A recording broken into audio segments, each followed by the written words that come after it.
গেছিলাম শাক আনার জন্য, আর এই দুই পিচ্চি যে এত দুষ্ট, দূরের থেকে মুখ দিয়ে যায় তা বলতাছে।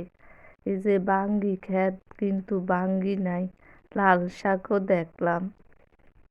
এই সিজনে দেখা যায় শাক সবজি গাছগুলা কেমন জানি অগুছালু, যত্ন নেয় না। এক চাচি বলছিল ওনার গাছের থেকে কুমড়া শাক নেওয়ার জন্য। তো আমি আর আমার আম্মু যাইতেছি, আর লাউ শাকও দেখলাম, কিন্তু লাউ নাই। আমি আর আমার আম্মু ঘুরে ঘুরে দেখতে আছি কার কার ক্ষেতে সবজি আছে। কারোর ক্ষেতে তেমন সবজি নাই, শুধু পাতা আর পাতা।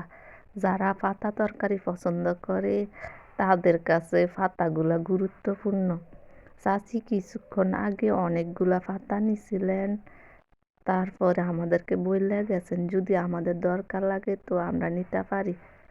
এই যে আমি কুমড়া পাতাগুলা নিয়ে যাইতে আছি, আম্মু বলতেছে যে আগামীকাল উনি এগুলা রান্না করব।